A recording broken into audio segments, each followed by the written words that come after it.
We're seeing these disparities here in Madison, too. So now this morning, Claude Gilmore from the city's Black Chamber of Commerce joins us to talk about the signs of systemic racism here in Madison and what all of us can do to help reverse those.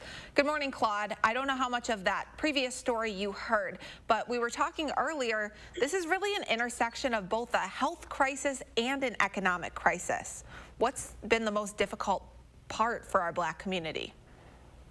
Well, I think the historical issue here is that this has been a very long-term problem.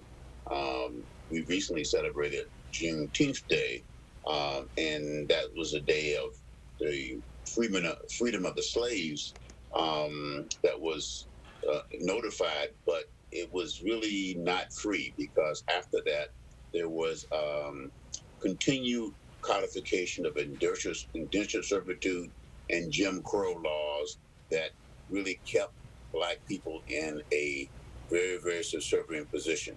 The labor and economic success of this country really was built on the backs of Blacks and brown and indigenous people. So that's a context that still exists today.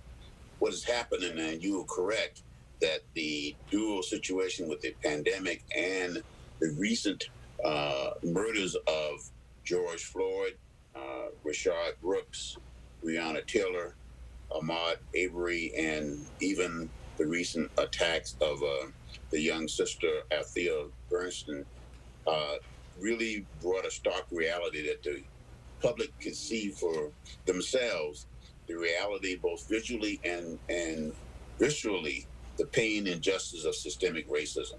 So that's the context. And then the COVID situation has made it even more so because of the alarming rate of the deaths for COVID has rested on the backs of brown and Black people at a significant rate. And the economic and health disparities have all come together. So this is a really, really deep problem that has been now elevated to at least the point where people now know it even more so. The question is, what do we do about it? And Claude, that's where I want to jump in. I know we're just scratching the surface of it this morning, but what can all of us do to help? I know it's not going to be an overnight solution. As you mentioned, these disparities have been festering since our country started, but where can we start in Madison?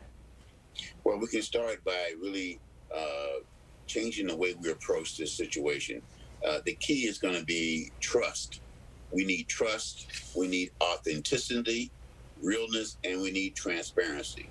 And so I have a couple of recommendations I think that may help us along the way. First of all, from an economic standpoint, due to the COVID situation, we need to make sure that employment and training and recruitment are targeting Blacks at all levels. And we also make sure that they need to have a living wage beyond $15 an hour. $31,200 for an annual salary for a family of four just doesn't cut it. I mean, it is really hard to make it. And many Black businesses and many families are suffering right now. So I think an investment, significant capital investment in Black business owners and Black business entrepreneurs is really necessary. One of the ironies is that a lot of the essential workers during the fact when we were all quarantined at home were essential workers, where many of them were Blacks who worked in jobs that were critical to us, like in the grocery store or in the places where we always went to. And those folks did not always make a lot of money, but they were critical to all of us. So, and that's why we're seeing those numbers represent that, Claude. We're seeing higher rates of COVID among minority groups, and it's because they were working, helping all of us make it through these past few months. I'm sorry to cut you off this morning. We have a lot more to talk about, so I hope you'll come back on the program. We're just out of time for right now. But be sure to check out the Madison Black Chamber of Commerce's website to find a full list of Black-owned businesses that you can help support to at least make a little bit of a difference. Thank you so much, Claude. Oh, you're welcome. Time now.